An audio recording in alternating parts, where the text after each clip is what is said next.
another thing that's not always a given for people is that support around you, which I've been incredibly lucky to have. So especially for creatives. Yeah, I think often people think it's such a risky thing to do, and it's not without risk, but I think anything has its risk, doesn't it? Yeah. So hello, my name is Brandi Hofer. Welcome to the Color Me Happy podcast. I'm so grateful you're here, and I'm very grateful for your time. You are going to feel so empowered with our episodes and our guests because they live a truly passionate life. They're excited about what they do. They know that creativity matters and that your art matters and that it matters to following your passion in life to ultimately see your everyday ordinary as extraordinary. These episodes are almost unedited, very raw, so it'll feel like you're sitting down for coffee with a friend. Feel free to reach out anytime at Brandi Hofer Studios on Instagram and subscribe for more content just like this. Thanks for being here. Oh, going for you. Welcome. You. So excited that we met up because we're like, it's 11 there and it's 6 p.m. for you. Yeah. You've done a day already. Yes. Yeah, absolutely. And I'm just getting into mine with. Yeah, that's crazy. I'm taking the youth to go sketch. I'm dealing with teens. You're mostly dealing with younger. We do have teens as well, but yeah, it is we're probably more primary education. So yeah, it's up to like way more 12, 13. Yeah. They might sketch by the lake. At least walking will kill a lot of time. No, it's fun. It's good. I'm glad that we have really harsh winters, like minus 47 degrees Celsius, lots of snow, very. So like it's a treat for us to all go outside and make art. Is it nice weather now? It is. Well, amazing. For you, it would be like cold winter weather. Okay. Like I don't know. Are you in Fahrenheit or no, degrees? Degrees. Okay, so yeah. it's like 17 degrees Celsius. So okay. Yeah, right? Little chilly. Yeah. So for us, it's like a hot treat. Oh, nice. Oh my gosh. Which is hard to think about. But yeah. I'm out there in shorts and a t-shirt today playing with some baby ducks. And they're so distracting. But yeah. Okay, so let's talk about you. I love watching because you share a great deal of your journey online and you create this wonderful narrative and it makes people realize that their dreams can become a reality. So do you want to talk about that process and when you took the brave leap and how it all evolved? Yeah, sure. So my name's Jessie and I run a company called Jessie's Art Shed. I started it nearly 10 years ago now. It's actually 10 years in November. So I don't feel old enough to say that, but I am. I started it when I was 19 from my parents' garage shed sort of. It's like a funny like kind of outbuilding. That's why it was called Jessie's Art Shed, because it sounded better than Jessie's Art Garage. But so I started on a gap year. I was just teaching some classes to children in the local area. Someone had suggested I wanted to just earn some money to travel.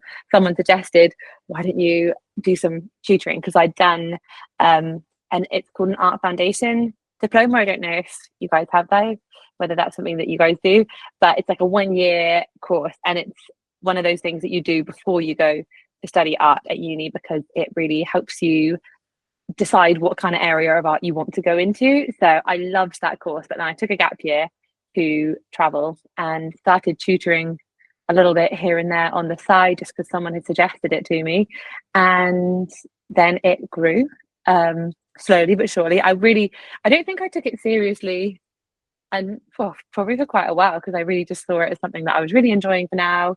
I wasn't, I really wanted to go to university and I had a place to do illustration, so I was excited. But as I started doing these classes and as I started to gain more interest and more children were coming, I had this moment where it sort of dawned on me that this could be something. I was still doing it all on my own, so it was very, very early days. But yeah, sort of like that year in, when I had to make the decision of whether I went to university or whether I deferred again, or just didn't take my place at all, I decided I was just going to have one more year. So I deferred once more, and I was like, this is a year of just giving it everything, and let's just see what happens. So I started doing workshops and parties and all sorts of fun things. And I will say I'm incredibly lucky that I had the space to do it, because I think that's the thing that so many people could do the exact same thing that I've done. But it's such a luxury to have a space that you can use for free. That is a huge bonus. Yeah, exactly. So that's why I always say to people, try and find somewhere. It doesn't have to be fancy. Like if you saw this old studio, it was nothing like what we have today. And I think sometimes people can look on social media and think that's what I want right now, but not realizing the journey that's taken to get to there. And if you can go somewhere for free to start with, so much better. So I started doing more and more classes, building it up gradually, started going into schools and offering things, and quickly realized that if I went to university, I was pretty sure I would come out of university and want to do the exact same thing that I was doing, because I'd really fallen in love with teaching kids, teaching creativity, getting a chance to really make my own decisions, be my own person. I never did that brilliantly in like under other management. I always felt like I'm quite a pusher. I quite like challenges. I quite like to be able to do my own thing. So it really suited me being self-employed. So yeah, and then 4 years in, I want to say it was 3.5 years. I still running it out of your parents' still running garage. it. Yeah, I ran it in there for about 3 years, 3.5 years, I think. Did you still live with them too? Yes, no, I did. Yes, I was living with them until that was meals made for you as well. Yeah, like slightly too close to work, some would say, but so I was still living with them then, but I got married just before I opened our now proper shop that we've got. So that 3.5 years, that was when we got me and my partner Ollie, who now works with me full time. We got married, and just before we got married, one of our really close friends had said, look, I want to start this cafe. I want to open a cafe. I found this space. Would you ever consider coming in with me? And, we share the sort of risk of it, I suppose. And you take half of it for your art stuff. I'll take half of the cafe. And it felt like the perfect opportunity because we were outgrowing the little garage. My parents were fed up with having cars every weekend, every evening, just filling their driveway, kids all over the garden. Like, I think they were like, okay, this is great job, Jess, but like, it's your business now. This is you've done the start, but let's move on. And they've been super supportive the whole way, which has been amazing as well. I think that's another thing that's not always a given for people, is that support around you, which I've been incredibly lucky to have. So especially for creatives. Yeah, I think often people think it's such a risky thing to do, and it's not without risk, but I think anything has its risk, doesn't it? So we started in the cafe. It was a crazy few months because we got married, me and Ollie, on the day that we landed from our honeymoon. He quit his job because he was like, I just want to join you and do this. Like, I'm really excited about this. He's seen the vision. He was in IT. He really didn't enjoy his job. He was an apprentice for like when he first started it, and then he's kind of developed a bit of a role. It was like a programming kind of stuff, but it was not his passion. He was absolutely bored out of his mind and really not enjoying. So I think when he could see my passion, he could see that it was working for me, and he was like, right, I want to be part of this. So he joined. So it was a whirlwind kind of few months, that, because then we'd moved out, we'd got this new space. He was working partly with me, partly with our friend in the cafe. And 6 months in, we both, myself and our friend, realized that it was going crazy. It was going so well that we needed separate spaces. Like, he needed the space that I was using, I needed the bigger space. And weirdly enough, the shop next door came up for rent at the same time, and so we were literally able to move 2 doors down to that space, which was insane. And unbelievable. So if you've seen any of our videos, we've got like a little block of 3 shops, and he was one end, we were the other end, and there was the shop in the middle. So we were there for I want to say 4 or 5 years we've had that space now. And then about 1.5 years ago, we also took on the middle shop. So we've now expanded and we've taken on that one as well. And we've added our own little cafe. We've got 2 art spaces now. And yeah, it's just grown and grown and grown into something that I'm incredibly proud of, but I never really imagined was possible, to be honest with you. Well, that's because society says it wasn't. Exactly. So true. I like thank you for being honest and telling that story. And I think like it's a beautiful evolution, and you're very lucky that, no one forced you to go to school, and like all the things you said, like supportive parents, and like that could have gone the other way. We had Karen Sue on yesterday, but in podcast time, I don't know if that's far after this episode, but Karen Sue was on or will be on. I should know because it's me organizing it. We're creatives, it's okay. Yeah. So Karen, she had a great art teacher too, and he told her, you'll learn more like doing art and like doing the business than you ever would going to school. And then full circle moment for her, she's going back and she does a lot of murals and illustration and coloring books and stuff. She did a 30,000 square foot koi fish in Taiwan. Oh my goodness. So cool. But full circle moment. She's working in a workshop with that art teacher. Like, so like our influences and our like seeing representation matters. And because you work with youth and so many young people who like every young person's creative. You can't tell me every person is creative. It's just children are more open about it, and they're not shy about it. So it's so cool that they can see that as a reality, and maybe it doesn't look exactly like yours, but you're saying you're instilling in them that like creativity is important. How do you feel about that role, like working with young people and knowing that like something you are doing with them is probably going to affect them for the rest of their lives?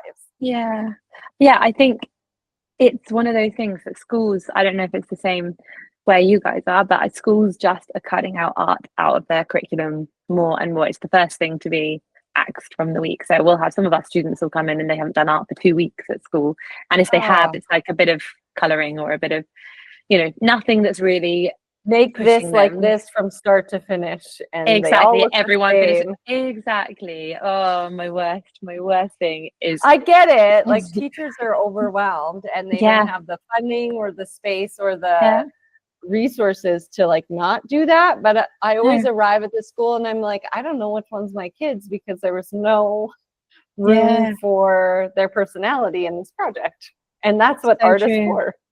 Yeah, it's not the teacher's fault at all. It's 100% the system that has been, I think we've just got this hierarchy of subjects, I'd say, that are more important and more valuable. And obviously, I'm not saying that maths and English and science aren't incredibly valuable. They absolutely are. But for a child that thrives on creativity and is desperate to do that, it just seems so sad that they're not having opportunities presented to them, regularly. So I feel like it's a massive privilege to get to do what we do. And I think that is also why it has worked, because I think parents are now realizing, my kid absolutely adores doing art, but they're not doing much at school. I don't feel like I can do it at home. I don't know how to help them with it. So actually an art club is the perfect way for them to be. And the stories and testimonials that we have from parents who have just said, how much having a safe space where they can just truly be themselves, express themselves, have freedom to create, the difference that has made for them is phenomenal. And I think that is something that's my why, as it were. That's what pushes me forward, because I so passionately believe that children, everyone needs to be creative. It's such a valuable thing that we just don't spend enough time doing. And I so believe in the power of creativity. And it's just, you can see the difference in kids. We work with a lot of kids that are out of school for various reasons, and you can see the difference weekly classes does for them. Just that space of like, I can breathe, I can be myself, I can explore my creativity, and it's just amazing. So it's a real privilege to do what we do. Mm-hmm. And you're right, it is a safe space. And I think like all kids just learn better through play and through creativity. Yeah. It's just discounted, right? And it's harder to control. And doing it in a creative way can be exhausting, but like in the end, totally worth it, right? Yeah, 100%. 100%. Yeah. Did you ever have any like fear or doubts, or does that always creep in, and or are you like you're like, really worked out for us? Oh my gosh. I think the story is like a lovely, like kind of romanticized story when I say it. But oh my goodness. I think it must have been hundreds of times have I thought, why the hell am I doing this? This is so stressful. This is so hard, particularly with the pandemic. That was a massive strain. But yeah, for sure. Like I regularly have times, even now, when I'm like, we have a very well run, a fantastic team. Everything is going really well. I still have moments where I'm like, oh my gosh, what if it suddenly just stopped? What if suddenly, I don't know, people just don't want to do art anymore? And yeah, so for sure, but not nearly as much. I think before the problems were massively linked to finances and cash flow, and how are we going to make ends meet by, paying. Oxfordshire, where we are, it's an expensive area, so we pay a lot of money for rent, bills, and obviously then staff costs and material costs and things like that, and actually trying to make ends meet each month. There's been many months where myself and Ollie haven't been able to take any sort of payment, so that can become stressful, because obviously working with your partner is also like, it's great, but it also means that both of us are feeling the pressures. Both of us also sucks a bit sometimes when it's a difficult time, and you just I just like, oh my goodness, if you just had a really secure job that was good pay, that would be fab. But now I don't feel like that. Now I think people are happy doing that. No, like, exactly. I really, like, you see them and you're like, but you know what? It's not realistic to be happy all the time anyway. Like, we're going to be miserable no matter if we created our own jobs, or if, this is your salary and this is what you get paid for to do. You're still tired and miserable and worn out from the mundane aspect of that.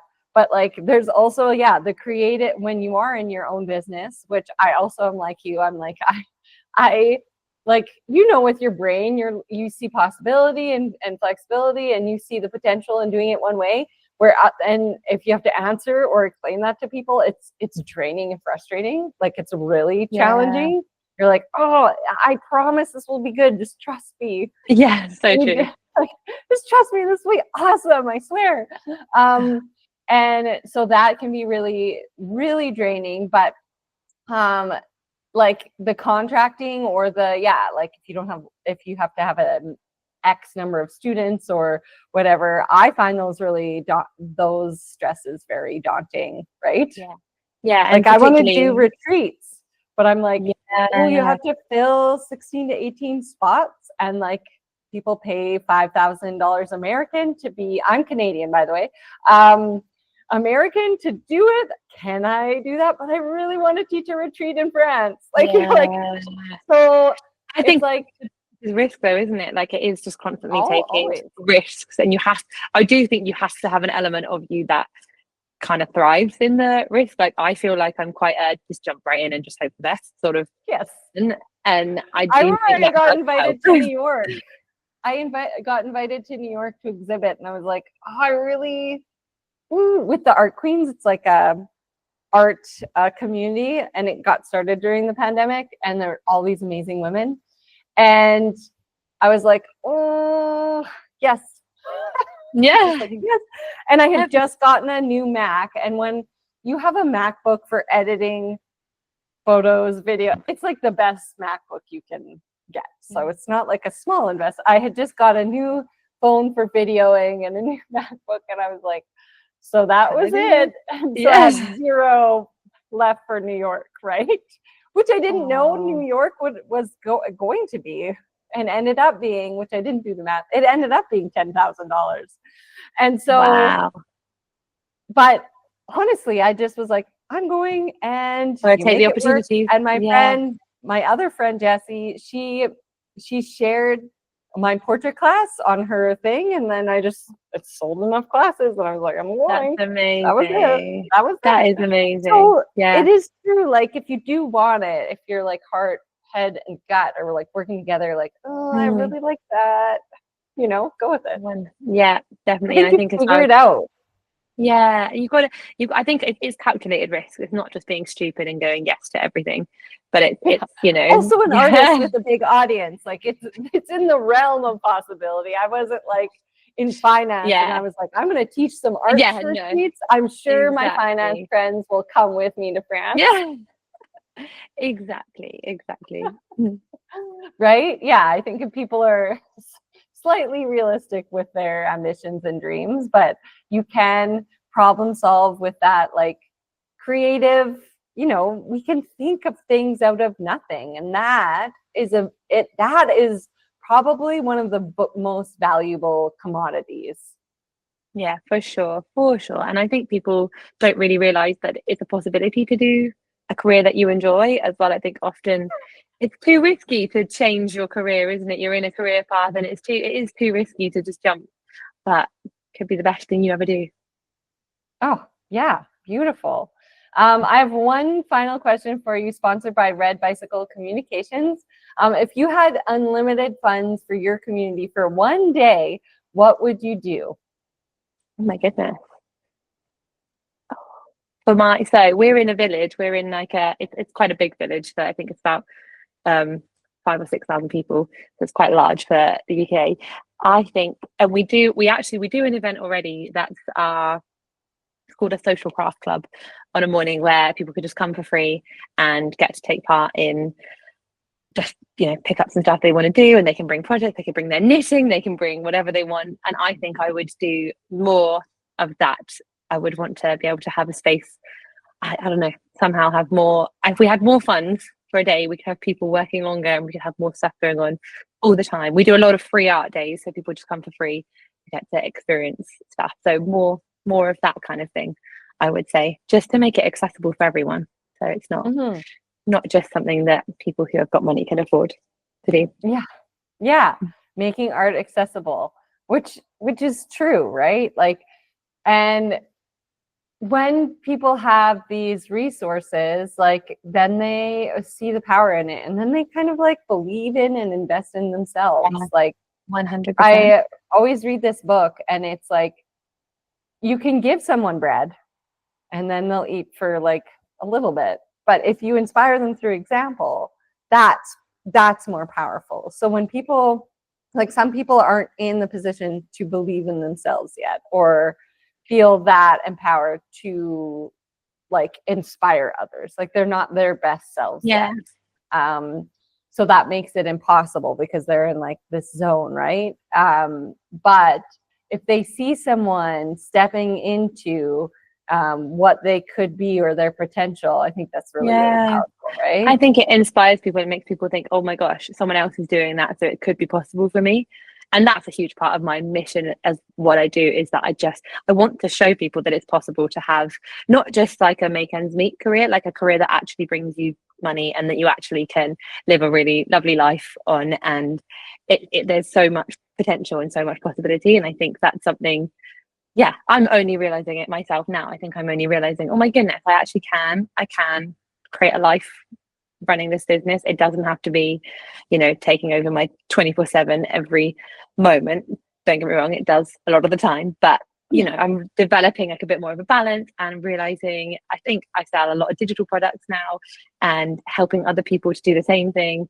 And there's just, I love when other people take the plunge and do it, because I think firstly that's super gutsy, and I think that's the hardest step, is just starting. And then I just love seeing other people thriving and realizing the possibility, and that you can have a wonderful creative career, and it is possible. And everything we've learned at school, I don't know about you, but my careers advisor really strongly advised me not to go down the art route at all. So showed them. But I think that's so true. I love that. It is like, I love that advice. Yeah, I love your advice. I think It takes big guts to do it. Like very scary. But what isn't really? What good thing isn't super duper scary?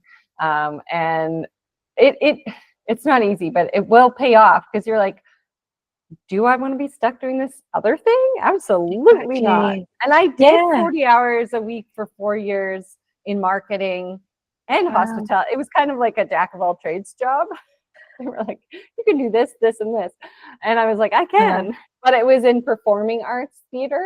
So like I got to like meet cool musicians and you probably got experience, right? That you use. Oh yeah, for sure. So nothing's wasted. It was a 40-hour-a-week box though. Like, and I'm very efficient with time. So it killed me. It killed my creative soul, like being in an office for that long, you know. I can imagine. No. And I had my first baby, so yeah, like having him in childcare, I was just like miserable for half the time anyway. Like it was fine when I didn't have a baby, but I was like, ooh, I need to not do this anymore. And like, so the kid thing was a really cool blessing that in fact, like I was at home all the time, super hard, super exhausting, but like worked in half of our basement is a big studio. So it was like, so made that work. Just painted with my kids around all the time. And my studio is like a full paint zone. So it's pretty awesome. And did that for a decade. Yeah. And then of course I decided, I'm like, I would like to make more money because this isn't making very much money. I need to restructure. So it was like starting a business from scratch. Like, how long have you done it for then? I've been doing this a really long time, since 2008. Wow. Yeah. That's amazing. Yeah. And I had kids in 2014. So, but when I like started restructuring business and hiring other people, like part-time people, then I was like, we need money. Like, you know. That's the hard thing, hey? Yeah. Passionate, but you're like, you also need to be able to pay your bills. Yeah. Like, also don't work for free, which really trying to stomp that down. Like, will you just show up and paint a mural? I was like, this is my fee. And no, like I won't paint a mural with kids. With you at your space, like that's part of my business. Yeah, I do. 100. You know. I used to do wedding photography, and the number of times people would reach out and be like, would you do these photos for me? And it'll be amazing exposure for you. You know, I'll share them and you'll get loads of bookings. Fell into that trap a few too many times. And then you realize it's just rubbish. Like, no. So that's another good piece of advice, guys. Don't ever don't do stuff for free. Really don't. Absolutely not. Like never. Know your worth. Like, you can partner with nonprofits, but you still need to get paid. Yeah, 100%. Right? Like you can still donate or give back or I did start off with our portrait class to get experience at like one of the this youth group was like they kept asking, and finally like it's one night, and volunteering does make you feel really good. And I hadn't worked with a lot of youth yet. So that's like dipping my toes into that, right? And now I'm running an art academy. I don't know how I got that job, but I also asked to be paid the right amount for that job. And sometimes that does better for you, Put my blazer on. I was like, we are doing this, or it's a no. Absolutely. And I think that sometimes it puts more value on what you're doing as well. If you charge correctly, people see the value in it. Sometimes you think you're doing the right thing by underselling yourself, but actually you're not, because someone's going to be like, oh, it's cheap, so you must be not that great. Yeah. Unfortunately, that's the way it works. Okay, I'm so glad we touched base, and I'd like to keep in touch. I love what you do. Thanks. And I will probably reach out on Insta because you're great on there. And thanks, same to you. You. Better, and we'll chat soon. Thanks so much. Nice to chat. Bye. Bye. If you have any questions, feel free to reach out on Instagram at Brandi Hofer Studios anytime. I'm happy to chat. That's where I sit, and I'm so glad you're here, and I cannot wait for you to dive in. So give us a like and subscribe, and check the rest of our channel. If you want to feel empowered and inspired, like and subscribe for more. And if you want to get creative, check out all our art hacks on this channel.